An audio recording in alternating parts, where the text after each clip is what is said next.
সমগ্র ত্রিপুরাবাসীকে আজকে বিশ্বকবি রবীন্দ্রনাথ ঠাকুরের জন্মজয়ন্তী, তার উপলক্ষে অনেক অনেক ধন্যবাদ জ্ঞাপন করছি এবং শুভেচ্ছা জানাচ্ছি।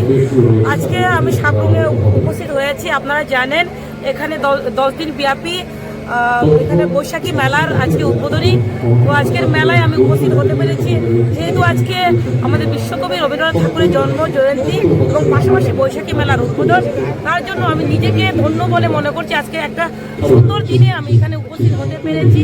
আমি এটাই বার্তা দিতে চাই যে শান্তিপূর্ণভাবে যাতে এই মেলা উদযাপন হয়। আমি জানি এই এলাকা শান্তিপূর্ণ, আরও সকলে মিলে জাতি জনজাতি মিলে এই এলাকাকে যাতে আমরা প্রত্যেকেই আরও এগিয়ে নিতে পারি, ডেভেলপমেন্ট করতে পারি। পাশাপাশি যেহেতু আজকে আমাদের বিশ্বকবি রবীন্দ্রনাথ ঠাকুরের জন্মজয়ন্তী, তার জন্য এটাই বলবো, ওনার আদর্শ, উনি সবসময় শান্তি বার্তা দিয়েছেন, পাশাপাশি মানবতার বার্তা দিয়েছেন। সেটাকে পাঠেয় করে ওনার যে রাষ্ট্রপ্রেম, যে ওনার চেতনা রয়েছে, সেটাকে আমরা মনে রেখে, স্মরণ রেখে আমরা ওনার আদর্শে আগামী দিনে আমাদের নতুন প্রজন্মকে সেই আদর্শ নিয়ে যাতে এগিয়ে যেতে পারে, আমরা সেই বার্তাই আমি দিতে চাই। বিশ্বকবি রবীন্দ্রনাথ ঠাকুরের যে জন্মজয়ন্তী আজকের পূর্ণ তিথিতে, আজকের গুরুত্বপূর্ণ দিনে, এই আমাদের যে শুভ দিনে আমি যে সাবরুম এলাকাতে এই প্রোগ্রামে উপস্থিত হতে পেরেছি, তার জন্য আমি নিজেকে অনেক ধন্য বলে মনে করছি। যে আজকের এই আমাদের ভারতবাসী হিসেবে গর্ব করা আমাদের প্রত্যেকেরই দরকার।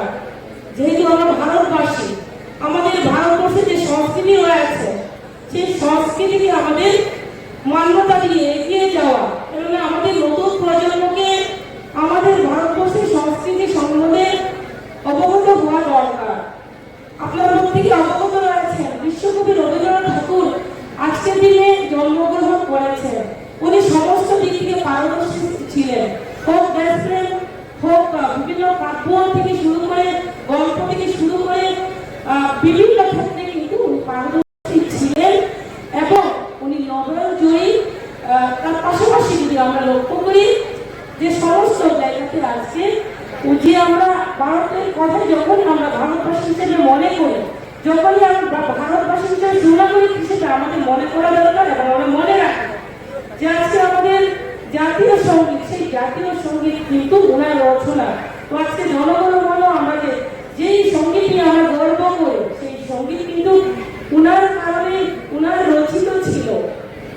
তার জন্য আমি মনে করি প্রত্যেকেরই দরকার যে ওনাকে স্মরণ করা এবং আমাদের ভারতবর্ষে যে মহাপুরুষরা রয়েছেন, যারা দেশের জন্য আত্মবলিদান হয়েছেন, তাদেরকে স্মরণ করা, মহাপুরুষদের যে জীবনী আমাদের জেনে নেওয়া অত্যন্ত প্রয়োজন। পাশাপাশি আমি বলতে চাই আজকের এই সুন্দর দিনে আমরা এখানে উপস্থিত হয়েছি শুধুমাত্র ভাষণ শুনবো অথবা ভাষণ দেব